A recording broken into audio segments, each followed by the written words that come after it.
Hello, thank you for tuning in to the Clark Network. This is the Ryan A. Clark Show. I'm Ryan Clark.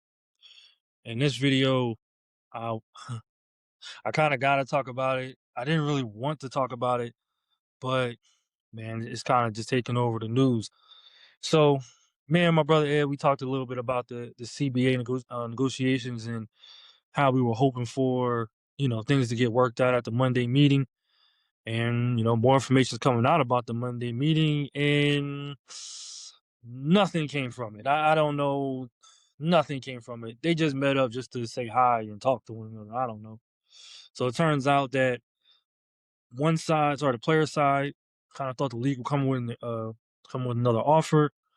They didn't have another offer. The league didn't have another offer, and sides just talked for 3 hours. But more and more started to come out about that meeting, and certain people who weren't there at that meeting. And it got me wondering, why were the ones who were talking the most not there? Kelsey Plum, Nafisa Collier, Brianna Stewart. Well, Brianna Stewart, they were all there via Zoom, but they didn't want to make it to the in person, which kind of got me wondering, why are they taking this as such a joke? I don't understand that. If this meeting is about possibly bringing the season, I think you'd want to show up to that, especially with all the grievances you've been saying online. It just makes me wonder, why weren't you there? And now I'm kind of wondering, do you guys even want to play in the WNBA anymore? Because it seems like you really don't. And they said Collier and Plum had traveling issues, but then video comes out of you guys in the airport and that you got on the plane. So I don't understand what happened. You were just in Philly a couple of days prior on Friday. So you went from Philly to Miami and couldn't get back to New York. I don't know, man. I don't think there's really much excuse for it. I think the airport videos were just trolling. Honestly, it just seems like Collier and Plum are kind of standing 10 toes down, and we're done with the league. And words start coming out about a division between the Players Association where it's split on wanting to sign and wanting to possibly strike. And I mean, at this point, you should just take the deal. I mean, all the deals that have come out are sound great. It just seems like the last thing that's not being budged on is the revenue share, where the players want 30% of the net gross. The league ain't trying to give them that at all. And they want to give them 70% of the revenue share, net revenue.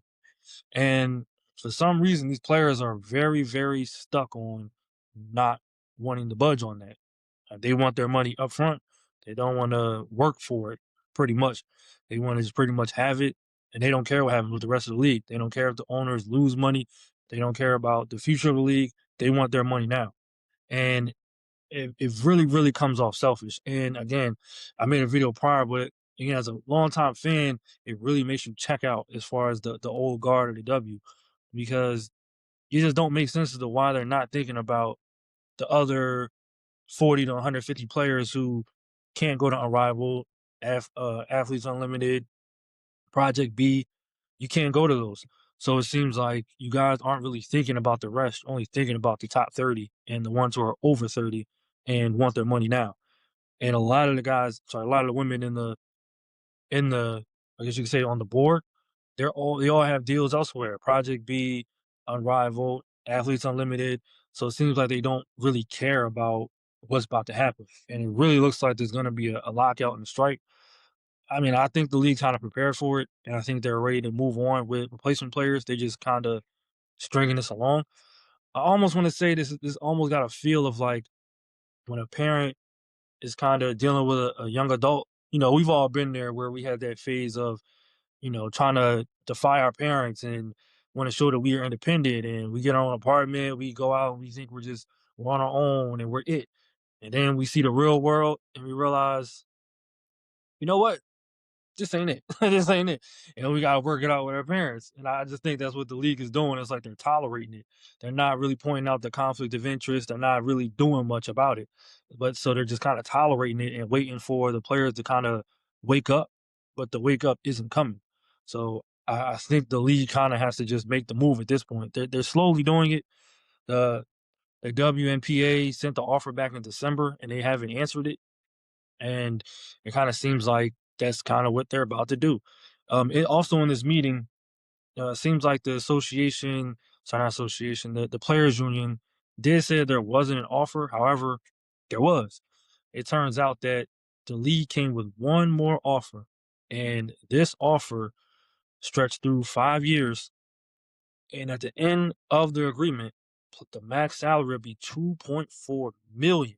Yes, I said it, $2.4 million. Average salary $1 million.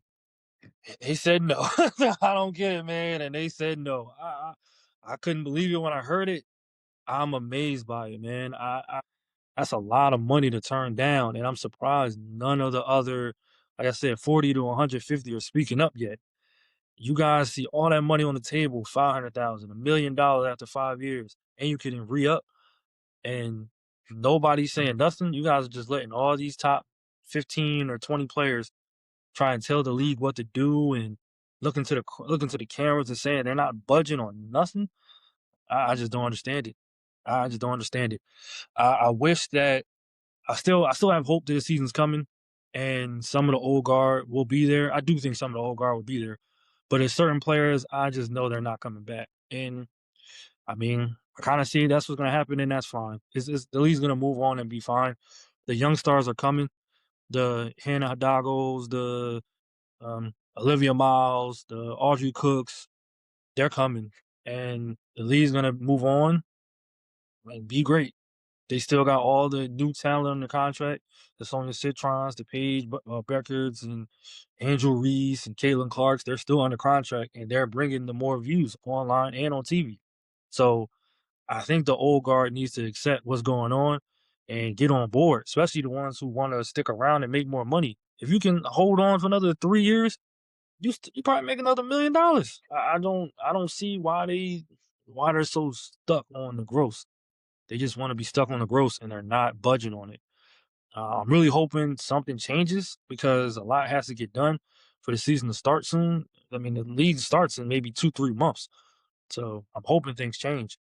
And please, let me know what you guys think in the comments. Please like, share, and subscribe. Thank you.